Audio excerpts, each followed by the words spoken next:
I'm Natalia Williams, 28 years old. I married Henry, a senior colleague from the same company, 2 years ago. Henry, who is 2 years older than me, was the one who confessed his feelings first. For a while after our marriage, we didn't have children, but considering our age, we decided to try for a baby. As a result, I'm now happily pregnant. The baby is due by the end of the year. Currently, my morning sickness has subsided, and I'm in my second trimester, so I'm busy preparing for the birth. I lost my parents early on, so I've been very grateful for Henry's parents for all they've done for me. They are eagerly looking forward to the birth of their first grandchild. Henry's parents live in a rather rural area, so we don't get to see them often. But they frequently send me nutritional supplements and homegrown fruits and vegetables with messages like, "Take good care of yourself and make sure to eat well to have a healthy baby." Thanks to them, and perhaps because I've entered a more stable phase, I've gained a bit of weight recently from enjoying all the fresh produce. I have an older sister. Her name is Julia Roberts, 32 years old. She is already married and has a lovely daughter. My 3-year-old niece, Amy. Julia's husband, David, who is the same age, dotes on her and is already saying things like, "I won't let her get married," or "Anyone who asks for her hand, I'll knock them out."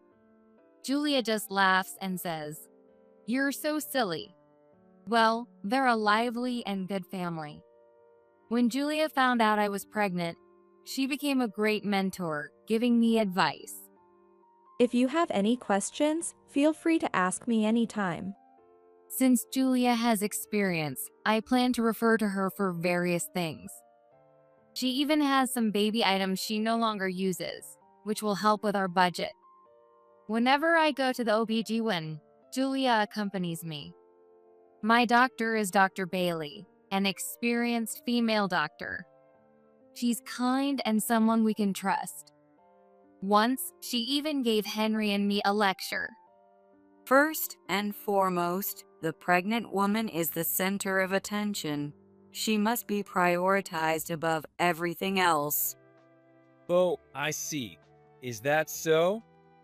Henry looked a bit anxious. Of course, I'm not saying the husband should do all the housework. Pregnant women need moderate exercise too. However, she shouldn't lift heavy objects or reach for things in high places. The key is moderate exercise without overexertion. I understand. Henry nodded as Dr. Bailey explained. Don't worry, I can handle cooking and shopping, so it would help if you could assist with cleaning and laundry. I frankly asked Henry. He responded with a smile. Oh, that won't be much different from now. I'll take care of the heavy shopping items like potatoes and drinks. I was genuinely happy that Henry was so willing to help out. I left my jobs when we got married, and now I work part-time at a nearby supermarket, doing cashier and stocking work. I work about 3 times a week for 3 to 4 hours, which isn't too hard on my body. Many of my coworkers are older women who have had children, so they often give me advice and look out for me. Recently, Henry's job has gotten busier. Since we used to work at the same company, I'm familiar with his job. He's employed in an office job, so there shouldn't be much overtime except during the fiscal year end. We've started a new department, so things have gotten busy. I've been assigned as the leader, working with the younger employees. He said, "I'm going to be a dad, so I need to work hard, but I worry he might be overdoing it. Don't push yourself too hard." Don't worry, I make sure to take breaks when I need them. He reassured me. One day, I got a call from my cousin. Natalia, can you help me with something? The cousin who calls me Natalia is Samuel. He's 2 years younger than me and just got married last year. His wife's name is Barbara. They've been dating since high school as they were classmates. Recently, they found out Barbara is pregnant, so Samuel often consults me, his slightly more experienced cousin. What do you want to ask about? Well, Barbara's morning sickness is really bad. I feel so sorry for her. She can't stand the smell of food and can't eat anything. What should I do? Don't be silly. If she can't eat, you eat instead of her, right? Wait, that's not quite right. No kidding, be serious. How was it for you, Natalia? I just gave up on foods that made me nauseous and ate what I could. Also, I made sure to stay hydrated. Oh, and mint-flavored gummies or candy really helped. Got it. Thanks, Natalia. I'll reach out again if I need more advice. While Julia is my mentor when it comes to childbirth, my cousin Samuel is like an apprentice. Since he lives nearby and runs his own business, he has a flexible schedule, so we've had plenty of opportunities to meet even before he got married. On the other hand, Henry started working more on weekends. He said he wanted to organize all the materials he collected during the week over the weekend. Lately, we haven't been spending much time together, and I felt like Henry's attitude was changing. One evening, I complained about how often he was working on weekends. Can't you manage your work a bit better? You said you'd help with the housework, but I'm doing everything. With my belly growing, even simple tasks like cutting my nails have become difficult. But instead of acknowledging my needs, he just demands more cooperation from me. My work is crucial right now. You could be more supportive, you know? I understand, but I'm struggling too. Look at how big my belly is. I'm working hard for our baby too. Don't just think about your own needs. Besides, What is it? I heard you've been meeting a guy recently. Huh, a guy? Oh, that's just my cousin Samuel. He helps me with shopping when you're not around. Your cousin? Really? You've been seeing him for quite a while, haven't you? Of course, we see each other often. We're relatives. All right, just bear with it for a bit longer. With a bit of tension between us, the due date was approaching. When the contractions started, I headed to the hospital with Julia. Upon arrival, they told us, the cervix is already dilating, so let's go to the delivery room. After birth, you'll go straight to postpartum care. Julia contacted Henry, but he said he was too busy with work to be present for the birth or help with the hospital preparations. So Julia took care of everything. 5 hours after arriving at the hospital, I gave birth to a healthy baby boy. Despite the unimaginable pain that made me cry out, the midwife said it was an easy birth, and seeing my baby's adorable face made it all worth it. That night, Henry came to the hospital. Dr. Bailey was smiling as she spoke. Make sure to praise your wife for her hard work. Why don't you hold the baby too? I was exhausted in bed, but I was imagining Henry's joyful expression. However, Henry didn't smile and remained silent while looking at the baby. Then he muttered, Is this really my child? "What? What is he talking about? That's the first thing you say." I was stunned.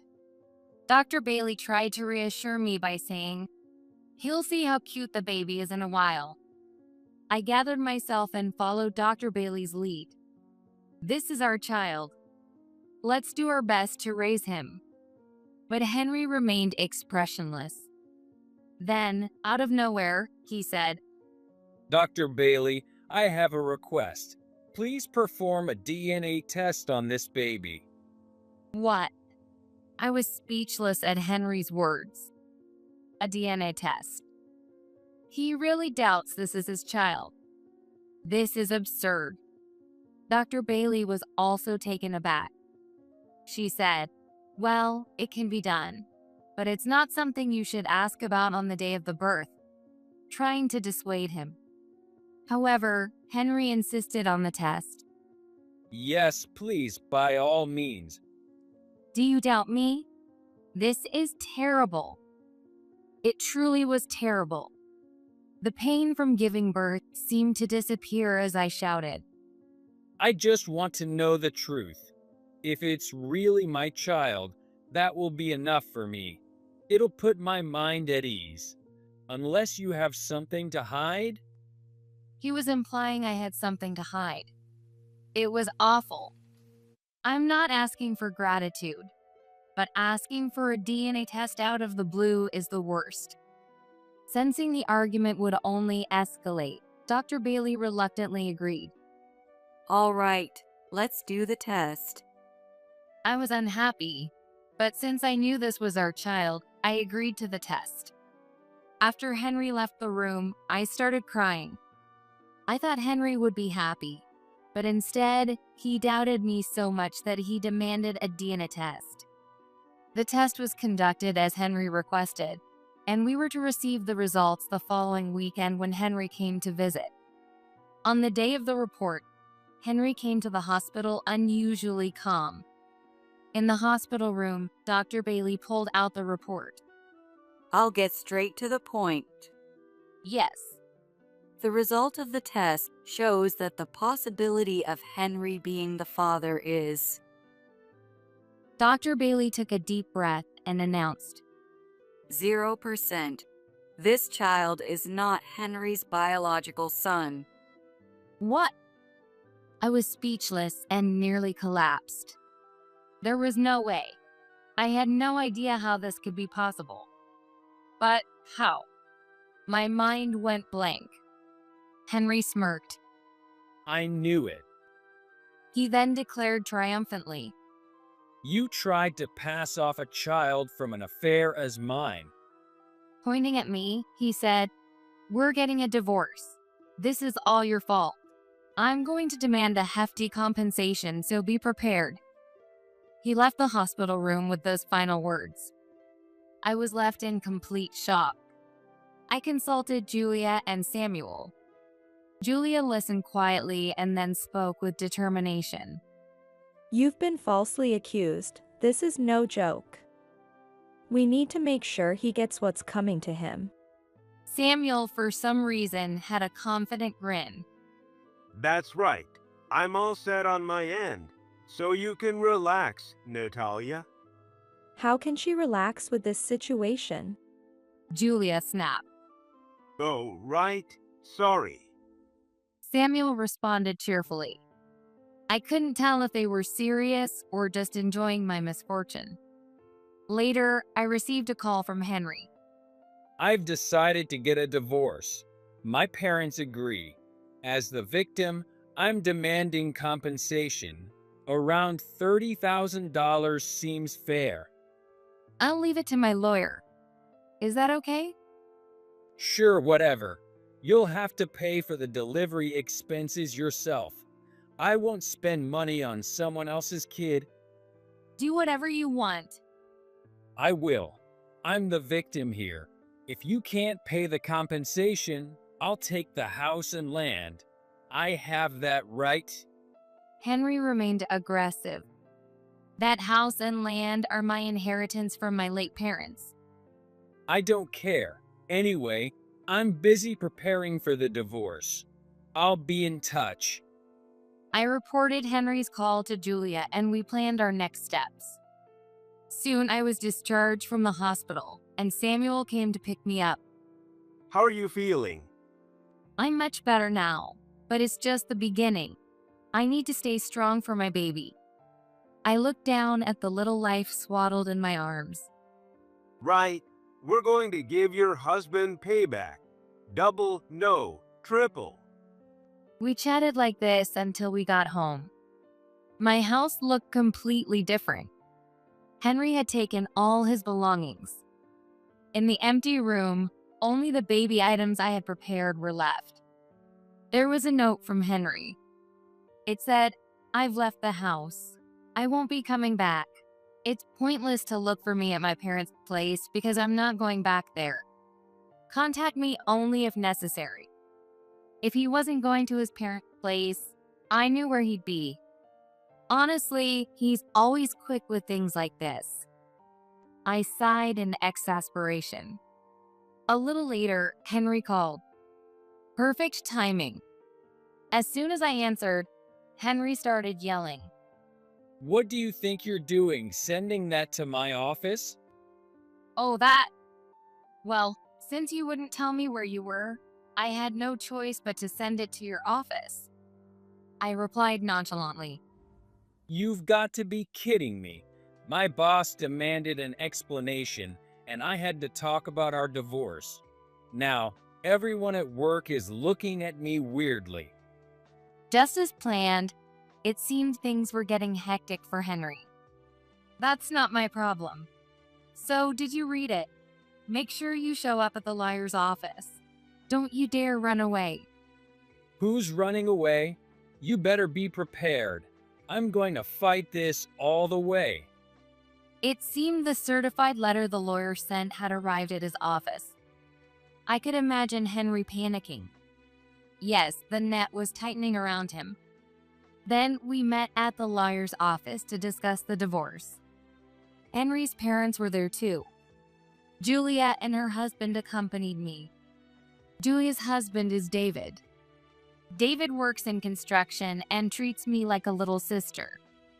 The discussion began.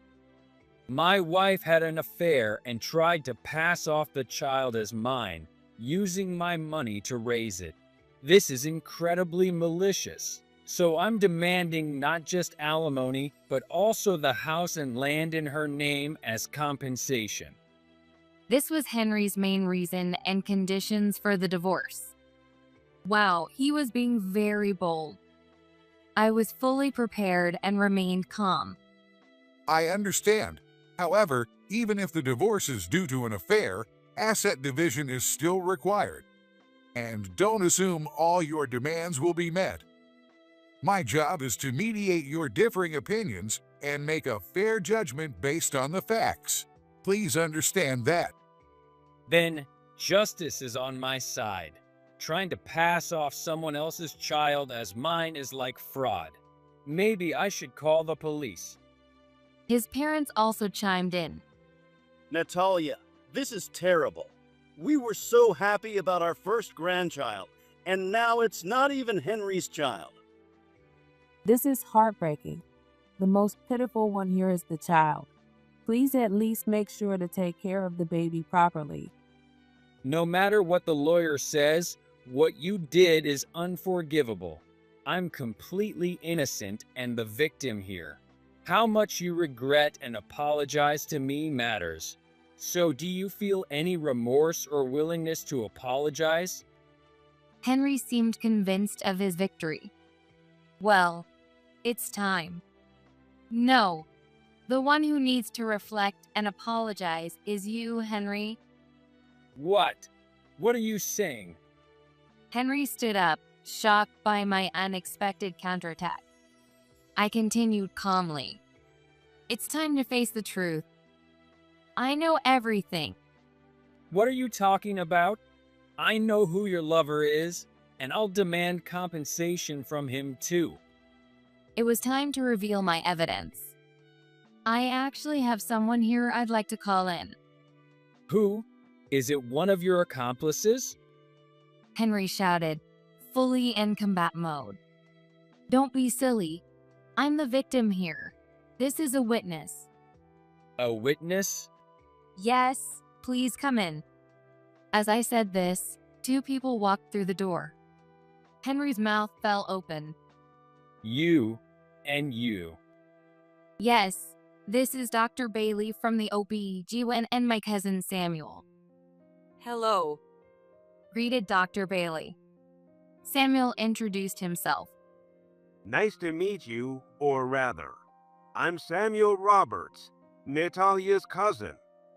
This is the guy Natalia was cheating with. Wait, you're her cousin? You two had a child together? Don't be ridiculous. I live nearby, and my wife is pregnant, so I've been asking Natalia for advice. She's like a sister to me. I've never seen her as a woman. Come on, Samuel. Isn't that a bit rude? I'll deal with him later. Can I please speak now? Dr. Bailey interjected with a smile. Sorry, Dr. Bailey, please go ahead. I urged her to explain. Thank you.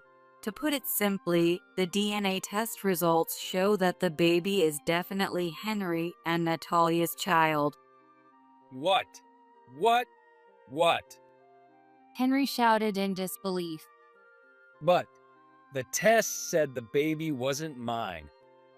You bribed the person in charge of the test to falsify the results. When my husband, the hospital director, confronted him, he confessed in tears. We have the confession recorded. Even I would confess if confronted by her husband. Damn it. Henry bit his lip.